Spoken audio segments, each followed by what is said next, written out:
So guys, welcome back to the channel EcoBee Economics. Last video uploaded by me was for class 12th syllabus introduction, that was macroeconomics. आज जो हमारी video है वो class 11th के लिए आ रही है, पहली वीडियो, जिसमें हम सिलेबस की थोड़ी सी इंट्रोडक्शन लेंगे और क्या क्या पढ़ेंगे, what is economics, what is statistics and what are the features of statistics. तो शुरुआत करते हैं 11th के सिलेबस में। पहले तो है क्या क्या, मैं आपको बताना चाहूँगी कि 11th के सिलेबस में हमने दो बुक्स पढ़नी है। First is statistics and second is micro economics. Statistics का कुछ पार्ट आप क्लास 10th की मैथ्स में पढ़ के आए हैं, जिसमें आपने mean, median, mode, range, quartile deviation calculate करना सीखा होगा। और माइक्रो इकोनॉमिक्स आपके लिए बिल्कुल एक फ्रेश टॉपिक है, जिसका आपको ज़्यादा अच्छे से आइडिया नहीं है कि उसमें क्या क्या होगा। इकोनॉमिक्स आपने जो सब्जेक्ट है वो क्लास 10th में एसएसटी के साथ पढ़ा है, जो कि हम सारे ही याद करते हैं, समझते नहीं हैं, क्योंकि बस हमें पेपर देना होता है।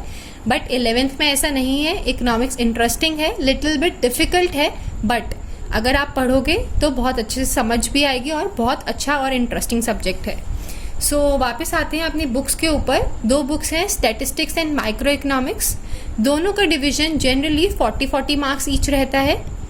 स्कूल पे डिपेंड करता है, कई बार 50 एंड 30 का डिवीजन भी हो जाता है, बट जनरली 40-40 ईच रहता है। And 20 marks is for your practical, जो कि आपको स्कूल गाइड करता है कि इस 20 मार्क्स के प्रैक्टिकल में आपको क्या करना है।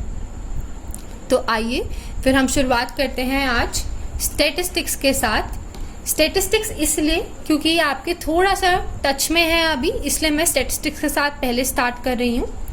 तो फिर से देख लेते हैं कि हम आज क्या क्या पढ़ने वाले हैं। सबसे पहले what is economics, then what is statistics and then what are the features of statistics. So आइए बात करते हैं कि इकोनॉमिक्स क्या है। इकोनॉमिक्स बेसिकली जब हम ह्यूमन बिहेवियर को स्टडी करते हैं, उसको हम बोलते हैं इकोनॉमिक्स। यानी कि एक इंडिविजुअल का क्या रिएक्शन होगा इकोनॉमी के अंदर कुछ भी चेंज करने पर, दैट इज़ इकोनॉमिक्स। हमारी सरकार क्या कर रही है, हर कोई भी कंट्री में छोटा सा भी चेंज होता है तो वो गेस करती है कि इस पर हमारे कंट्री में रहने वाले लोगों का क्या रिएक्शन होगा। फॉर एग्ज़ाम्पल मैं अभी लेटेस्ट केस ले लेती हूँ। कोविड-19 के टाइम पर जब पेट्रोलियम के प्राइसेस पर डिस्कशन हुई कि पेट्रोलियम के प्राइसेस डिक्रीज होने चाहिए, तो उस पे पब्लिक का क्या रिएक्शन होगा। टैक्स रेट को अगर बढ़ा दिया जाए तो पब्लिक का कैसा रिएक्शन होगा। टैक्स रेट को कम कर दिया जाए तो पब्लिक का क्या रिएक्शन होगा। यानी कि कंट्री के अंदर कुछ भी मॉनेटरी चेंज, कोई भी पॉलिसी के अंदर चेंज, कोई भी रूल एंड रेगुलेशन के अंदर चेंज। अगर मैं छोटी सी और बात करूं, यानी कि अगर लोन में इंटरेस्ट रेट का चेंज हो गया, इंटरेस्ट रेट बैंक ने बढ़ा दिया या कम कर दिया, तो उस पर पब्लिक कैसे रिएक्ट करेगी। This is all human behaviour को स्टडी करना, this is what we call as economics. So economics में हम क्या करते हैं, जब हम ह्यूमन बिहेवियर को स्टडी करते हैं, study of human behaviour is known as economics. अब इकोनॉमिक्स के अंदर एक वर्ड और निकल के आता है, दैट इज़ कॉल्ड इकोनॉमी। तो बेटा इकोनॉमी का मतलब बहुत सिंपल है, जिसके एरिया के अंदर हम ये सारी ट्रांजैक्शंस को पढ़ रहे हैं। ये एरिया कौन सा है, हमारी अपनी कंट्री इंडिया, यानी कि इसको हम बोलते हैं अपनी territory. So economy is this whole India, जहाँ पे हम ये सारी डीलिंग्स पढ़ रहे हैं। हम ऑस्ट्रेलिया की बात तो नहीं करते हैं इंटरनेशनल लेवल पर, बट जब हम अपनी कंट्री के अंदर पढ़ रहे हैं तो हम सिर्फ इंडिया की बात करते हैं। तो इकॉनमी मीन्स जब हम अपनी टेरिटरी के अंदर, अपनी कंट्री के अंदर ह्यूमन बिहेवियर को स्टडी कर रहे हैं रिगार्डिंग फाइनेंशियल मैटर्स, तो उसको हम बोलते हैं इकोनॉमिक्स। आई होप आपको इकोनॉमिक्स का मतलब क्लियर हो गया होगा। नाउ नेक्स्ट कम हमारा सब्जेक्ट का नाम स्टैटिस्टिक्स। इकोनॉमिक्स के अंदर जो ब्रॉडर डिवीजन है स्टैटिस्टिक्स, जिसको हमने आज शुरू करना है। स्टैटिस्टिक्स का मतलब, स्टैटिस्टिक्स को अगर मैं लेमैन लैंग्वेज में पूछूं तो क्या होगा। सोचो, आप लोग पढ़ के आए हो मीन, मीडियन, मोड, तो कुछ तो पढ़ा होगा कि स्टैटिस्टिक्स का मतलब क्या है। स्टैटिस्टिक्स का मतलब pool of quantitative data, pool of quantitative data. Layman language में हम स्टैटिस्टिक्स को कहेंगे pool of quantitative data, but ये हम इसे लेमैन लैंग्वेज में कहेंगे। अब आप इकोनॉमिक्स पढ़ रहे हो तो आप इकोनॉमिक्स के स्पेशलिस्ट बनने जा रहे हो, तो आप ये डेफिनेशन नहीं बोलोगे, फिर लेमैन में और आप में फ़र्क क्या रह जाएगा। तो स्टैटिस्टिक्स को जब मैं डिफाइन करती हूँ तो मैं उसे ब्रॉडली 2 पार्ट्स में क्लासीफाई करती हूँ, that is in singular sense and next is plural sense. पहले प्लूरल सेंस की बात करते हैं। Numerical statement of facts in any department of inquiry placed in relation to each other. ठीक है, इंग्लिश में तो मैंने डेफिनेशन पढ़ दी, अब हिंदी में समझो। जब हम किन्हीं फैक्ट्स को न्यूमेरिकली एक्सप्रेस करते हैं in relation to each other, यानी कि किसी चीज़ के रिलेशन में, उसको हम बोलते हैं स्टैटिस्टिक्स इन प्लूरल सेंस। अब मैं आपसे 2 एग्जाम्पल बात करूंगी यहाँ पर। मैं बोलूँगी cow has 4 legs। Cow has 4 legs में मैंने आपको डाटा दिया है कि एक काउ की 4 टांगे होती हैं, तो क्या रिलेशन है मेरा इससे? हर किसी को पता है कि 4 टांगे होती हैं, ये मैंने न्यूमेरिकल भी दे दिया बीच में, but this is not statistics. If I से कि कंट्री के अंदर 2001 में पॉपुलेशन कितनी थी, 2011 में पॉपुलेशन कितनी थी, अब से लेकर 1 से लेकर 11 तक कितनी पॉपुलेशन बढ़ गई, this is statistics.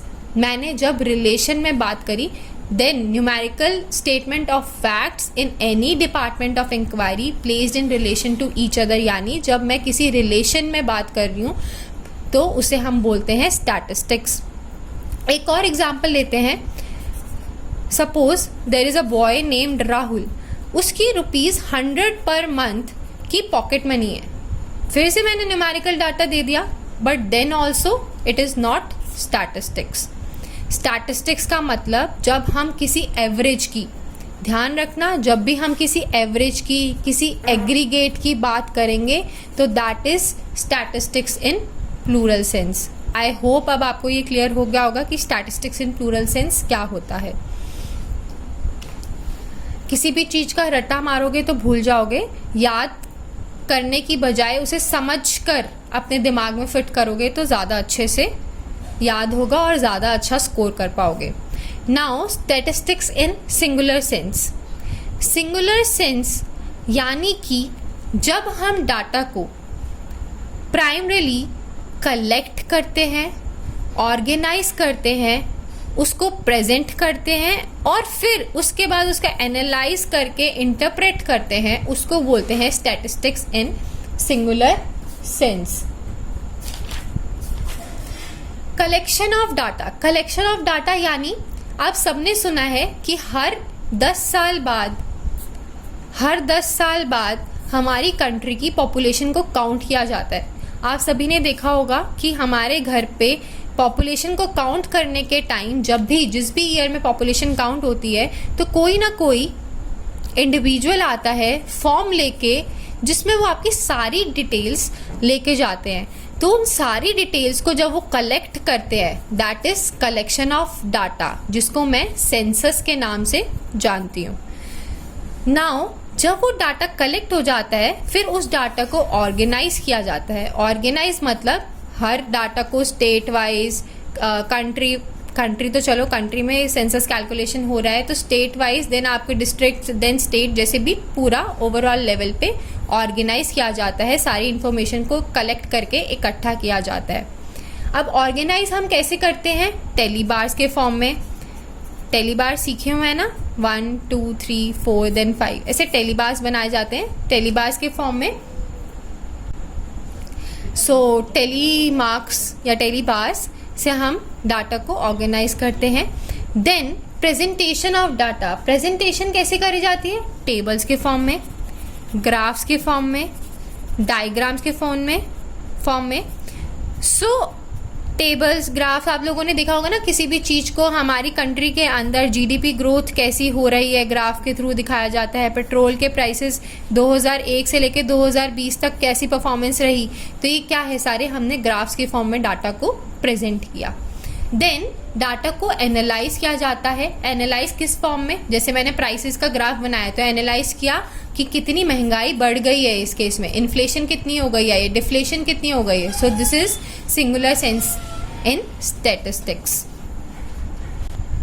So this is all for today. हमने आज क्या क्या पढ़ा है आज के लेक्चर में।